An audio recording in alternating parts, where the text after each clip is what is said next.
Querida familia, muy buenos días a cada uno de ustedes. El Señor les bendiga grandemente.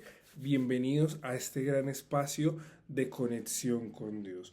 Para el día de hoy estaremos estudiando el capítulo 28 del libro El deseado de todas las gentes, el cual se titula Leví Mateo. A su vez vemos reflejado este capítulo en la palabra de Dios, donde nos vamos a centrar y va a ser el foco de estudio en esta mañana en el capítulo 9 del libro de Mateo, versículo 9 hasta el versículo 13. Eh, También tocaremos un poco el tema de la pregunta sobre el ayuno, que lo vemos en el versículo 14 hasta el versículo hasta el versículo 17. Así que quiero invitarles para que antes de empezar con nuestro estudio de la palabra de Dios, invitemos a nuestro Maestro, a nuestro Padre Celestial, para que sea Él quien nos enseñe en esta mañana. Oremos. Padre bueno, venimos ante ti, ansiosos de conocer estas grandes verdades que hay en tu palabra, estos grandes tesoros que solamente podemos encontrar en ella. Por favor, perdona nuestras ofensas, transforma nuestros corazones, enséñanos a hacer tu voluntad, que podamos encontrar en tu palabra ese alimento que tanto necesitamos para nuestras vidas. Que hoy podamos aprender que no importa quiénes seamos, de dónde vengamos, gracias porque tú nos has llamado y tú tienes un propósito para nuestras vidas. Todo eso te lo pedimos y agradecemos en el nombre de Cristo Jesús. Amén y amén. Bien, querida familia, hoy esta lección es sumamente importante, todas son importantes, claro está, pero hay algo que me llama mucho la atención y es ese llamamiento de Jesús, esa elección de Jesús. Nosotros muchas veces tenemos que tomar la decisión de elegir a Jesús en nuestra vida, pero en la Biblia encontramos momentos donde Jesús toma esa decisión de elegir a alguno de sus discípulos. En este caso es el discípulo Mateo o Leví, conocido con ese nombre judío como tal. Vemos entonces que esta historia del libro de Mateo, esta narrativa histórica, se encuentra también en el libro de Marcos capítulo 2 y Lucas el capítulo 5. Vamos a tomar para esta mañana como foco de estudio el capítulo 9 del libro de Mateo. Dice, empieza de la siguiente manera: saliendo Jesús de allí, vino un hombre llamado Mateo, que estaba sentado en el banco de los tributos públicos, y le dijo: sígueme. Aquí hay algo que necesitamos ir aprendiendo un poco para tener quizás un poco más de contexto de la importancia de este llamamiento. Y la pregunta es aquí: ¿quién es Leví? Leví es alguien que hace parte del pueblo de Israel, es un judío, sigue la religión como tal, el judaísmo. Y vemos entonces que Mateo, aunque era parte del pueblo, trabajaba con el imperio romano, era cobrador de impuestos. En este tiempo, aquellos que trabajaban para el imperio romano eran considerados traidores. Aquel que cobraba tributos al pueblo o impuestos al pueblo era considerado no solamente como traidor, sino además de ello como ladrón, porque el pueblo de Israel creía que solamente debían seguir a Dios y no les gustaba estar oprimidos por este imperio romano y someterse a las condiciones que ellos le colocaban, entre esas el impuesto. Nosotros vemos que en la narrativa bíblica hay algunos momentos donde hay esta discrepancia en el asunto de los impuestos. Vemos esta dicotomía entre pagar impuestos, servir a Dios, servir a los hombres. Vemos que Jesús siempre fue muy sabio. Aquí un pequeño paréntesis: Jesús no se detuvo con estas cuestiones, sino que vemos una enseñanza más adelante que le da a Pedro, y es: a César lo que es del César y a Dios lo que es de Dios. Sin embargo, para el pueblo de Israel, para la comunidad judía, no era fácil, no era sencillo saber que, siendo un pueblo con tanta historia, con tanta grandeza, ahora tenía que someterse al imperio romano. Precisamente la idea, el concepto que ellos tenían acerca del Mesías era acerca de un libertador, de un guerrero que de alguna u otra manera iba a tener un ejército que le hiciera frente al Imperio Romano y que los liberara de todas estas ataduras. Vemos entonces que Mateo, empezando, no era un hombre querido por los judíos. Quizás aquí hay algo muy importante para reflexionar y es que Jesús, conociendo todo este contexto que hemos hablado, que hemos mencionado, le dice, sígueme, ¿saben? Eh, muy probablemente, aunque Jesús quería hacer una obra, tanto en los judíos como en los gentiles, aquellos que eran parte del pueblo de Israel como los que no, muchas veces alguno pensará, podríamos naturalmente reflexionar y deducir lógicamente que quizás llamar a Mateo no era una buena opción. ¿Por qué no era una buena opción? Porque si él quería llegar al pueblo de Israel, a los judíos, pues llamar a alguien que era considerado ladrón, a alguien que era considerado un ladrón, quizás de alguna u otra manera no iba a ser muy bien recibido. Pero me encanta el Dios de la Biblia. Me encanta el Jesús que narra, del cual hablan los evangelios y del cual habla el Nuevo Testamento. Y es que Jesús no se detiene por el que dirán. Jesús, claro está, respetaba muchas veces, buscaba tener una buena comunión con los líderes religiosos, aunque ellos de alguna u otra manera tenían cierto recelo, cierto rechazo, pero me encanta ver que Jesús elige a quien él ve que la verdad puede florecer. No importa de dónde vengas, no importa cuál sea tu estrato socioeconómico, no importa tus capacidades académicas, intelectuales, Jesús sabe sobre qué terreno puede crecer esa semilla y allí pone su amor y su mensaje de salvación. Jesús conocía el corazón de Mateo, que aunque quizás era considerado un traidor y un ladrón, tenía un corazón sincero, tenía un corazón hambriento, sediento de la palabra de Dios. El puesto de Mateo era un puesto alto, por así decirlo, socialmente. Mateo tenía un buen estatus ante el pueblo romano, aunque moralmente los judíos le acusaban. Mateo era alguien que contaba con algunas riquezas, era alguien que tenía un puesto socioeconómico, podríamos decirlo, cómodo en medio del pueblo de Israel. Pero a Jesús no le interesa nada de eso. Jesús no se detiene por los detalles, por la vida antigua de Mateo, sino que Jesús sabe lo que él puede llegar a hacer en la vida de Mateo y lo que Mateo está dispuesto a dejar que Jesús haga en su vida. Así que dice, él se levantó y lo siguió. Jesús lo llamó y esta fue la respuesta de Mateo.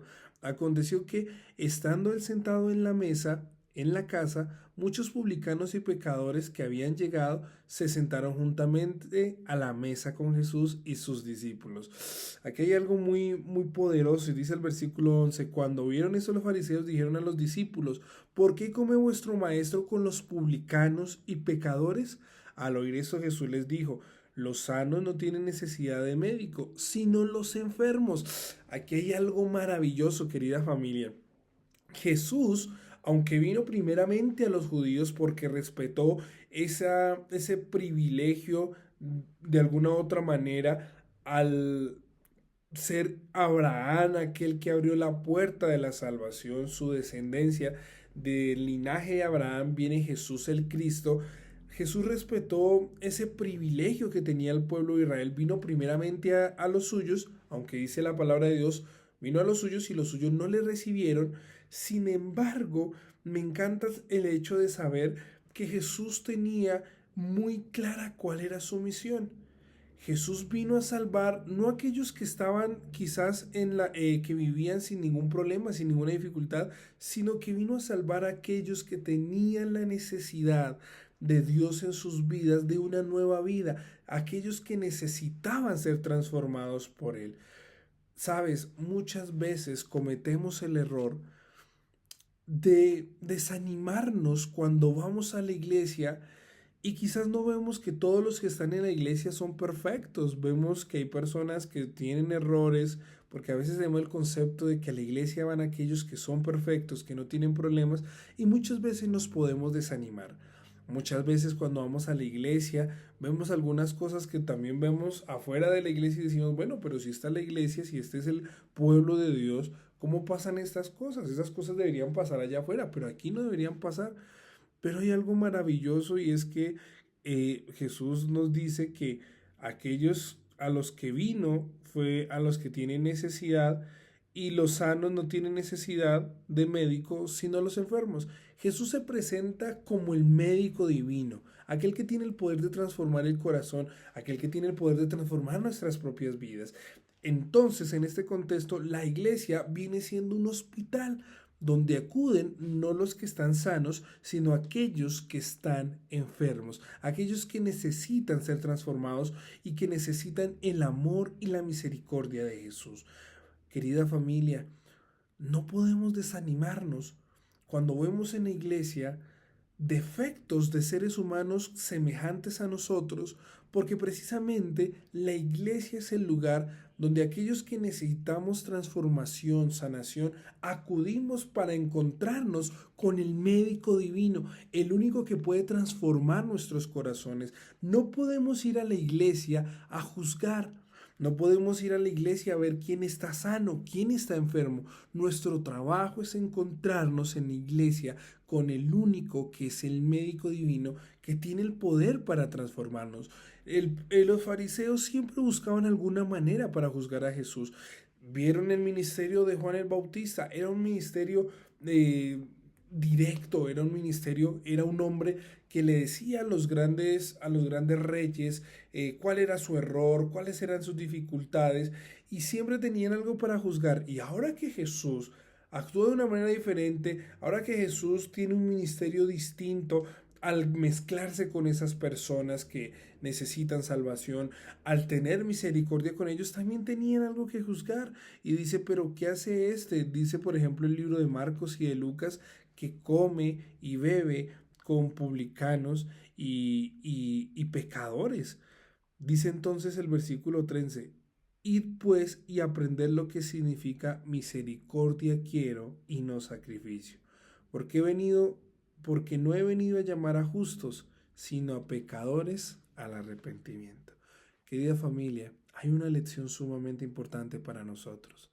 Tú y yo no estamos llamados a escoger quién merece la salvación. Tú y yo tenemos una gran comisión de ir a predicar este evangelio a toda nación, tribu y lengua. Pero sabes, Dios no nos llamó para que escojamos a quién repartir ese evangelio. A veces nos olvidamos de aquellas personas que aunque muchas veces no alcanzamos, también merecen de la salvación. Leví representa también a aquellas personas que aunque quizás no crecieron con el mismo concepto que nosotros, aunque quizás socialmente puedan ocupar un puesto de dudosa reputación, pero que tiene cierta influencia, esas personas también necesitan del amor de Dios.